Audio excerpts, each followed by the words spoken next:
Welcome to video 23. In this video, I want to talk about scoring and scoreboards. This is a scoreboard on a footy oval just down from our house, and every time I look out the window and see the game being played, it reminds me of how important scoring is. And before I launch into that, I think it's important to understand the difference between a finite game, like a game of footy, and things like life and business and relationships that are infinite games. There's no winning life, there's no winning business.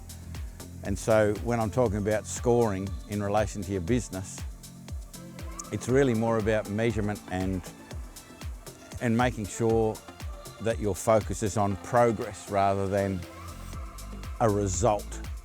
Results are important, and we've got to identify what results we want. But when we're within the activity of chasing after that result, I believe the important thing is to focus on the process, focus on the activities that are going to get you to the result that you want. So scoreboards are really important. The old saying is, what gets measured gets managed. There's another saying that says, what gets measured improves. And I would have to agree with that, because there are times, like for instance, I would go to the gym and just do my own thing versus having a very specific plan and going in there and measuring the incremental improvements, and it really does get you focused, and I guess it taps into a little bit of competitiveness. But scoreboards are really valuable for just about everything, but the key is that they are there not to measure wins but to measure progress. I know every time I look out the window and see the young kids, I think they're going to be playing here today for the first half dozen games, because in this oval, I think they'll run at least 2 or 3 matches for the little kids on this one oval. And then as the day progresses, the kids get bigger and they eventually use the whole oval. But I can't believe for the first half dozen games that they use the scoreboard and the big thing comes up going, oh, we got a goal, but they don't actually keep score. And I just reckon that's the shittest idea. Like, I can't believe that somebody thinks it's a good idea to just get everyone involved in participation and not teach them from an early age how important measuring your progress is. But anyway, don't get me started in that space.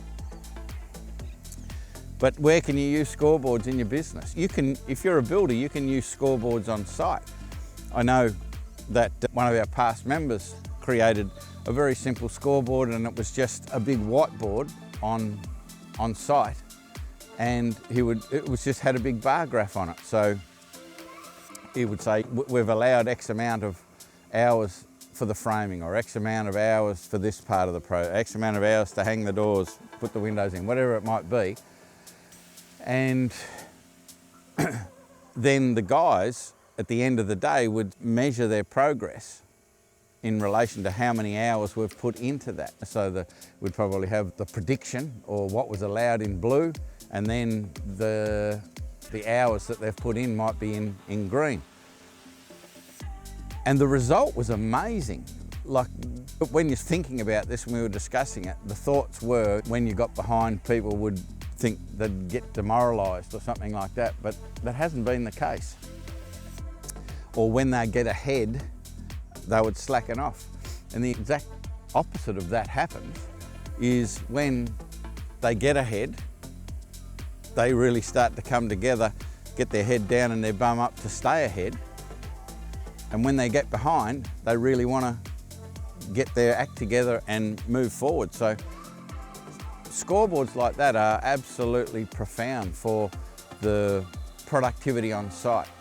I've got a scoreboard here, and you can do it with any sort of watch, but this Whoop band here keeps all of the information in relation to sleep. And my quality of sleep is significantly better when I'm measuring the quality. So scoreboards, look everywhere where you can put a scoreboard. In a future video, I'll talk about what to measure and what not to measure, because it's all well and good to have a scoreboard, but if you're measuring the wrong thing, it really can be counterproductive. So identifying what to measure is going to be really important. So that's it for this video. I hope it got you thinking. If you want to make a comment or tell me what you're thinking, what your thoughts are on what I've said, connect with me on LinkedIn. Love to get into a conversation and hear your thoughts as well. So that was video 23. I shall see you in video 24. Bye for now.